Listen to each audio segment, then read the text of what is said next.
नमस्कार दोस्तों, आज सीखेंगे प्रेजेंट परफेक्ट टेंस का सेंटेंस कैसे बनाते हैं। पहले देखेंगे पहचानने के नियम, तब बनाने के नियम।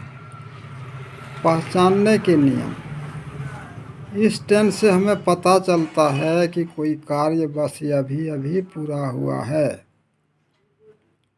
इन वाक्यों के अंत में चुका हूँ, चुकी है, चुके हैं रहता है। जैसे यहाँ देखिए दोस्तों, मैं खा चुका हूँ, तो अंत में क्या है? चुका हूँ। हम लोग खा चुके हैं, अंत में क्या है? चुके हैं। तुम पढ़ चुके हो, अंत में क्या है? चुके हो। वह लिख चुका है, लास्ट में क्या है? चुका है। वे खा चुके हैं, अंत में क्या है? चुके हैं। या इस तरह भी रहता है दोस्तों, जैसे मैंने खाया है, तो या है हम लोग खाए हैं, ये है तुम पढ़े हो, वह लिखा है, वे लोग खाए हैं, राम ने खाया है। आइए अब दोस्तों इसको बनाने के नियम देखेंगे। अनुवाद के नियम, जो एफर्मेटिव सेंटेंस रहता है, जिसको हम कहते हैं स्वीकारात्मक वाक्य, तो इसमें पहले सब्जेक्ट लगेगा, तब हैव या हैज का प्रयोग होगा, उसके बाद V3 रूप लगेगा, उसके बाद अन्य कुछ इसमें लगेगा। V3 का अर्थ होता है क्रिया का तीसरा रूप। जैसे गो, वेंट, गॉन, तो गॉन यहाँ तीसरा रूप है, तो गॉन का प्रयोग करेंगे। ईट, एट, ईटेन है, तो ईटेन तीसरा रूप है, तो हम तीसरा रूप का प्रयोग करेंगे।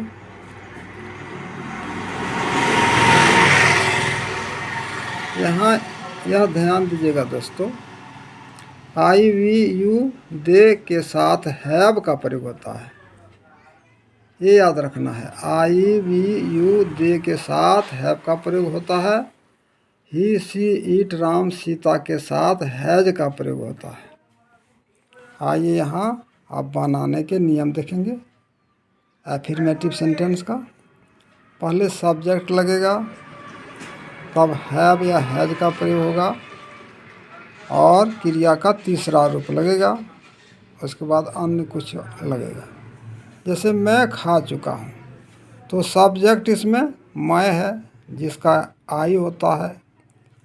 खाना क्रिया है, तो खाना के ईट होता है, तो आई हैव, मैं खा चुका हूँ, इसका होगा आई हैव ईटेन। हम लोग पढ़ चुके हैं, इसका होगा वी हैव रीड। तुम खेल चुके हो, यू हैव प्लेड। वह खा चुका है, इसका होगा ही हैज ईटेन। राम सो चुका है, राम हैज स्लेप्ट। वे खा चुके हैं, दे हैव ईटेन। तो याद रखना है दोस्तों, मैं ये सब्जेक्ट है, हम लोग सब्जेक्ट है, तुम सब्जेक्ट है, वह सब्जेक्ट है, राम सब्जेक्ट है, वे सब्जेक्ट है। यहाँ खाना क्रिया है, यहाँ पढ़ना क्रिया है, यहाँ खेलना क्रिया है, यहाँ खाना क्रिया है, यहाँ सोना क्रिया है, यहाँ खाना क्रिया है। तो याद रखना है दोस्तों, पहले सब्जेक्ट लगेगा, तब हैव या हैज का प्रयोग होगा, और क्रिया का तीसरा रूप लगेगा। पसंद आए तो लाइक, शेयर और सब्सक्राइब करें दोस्तों।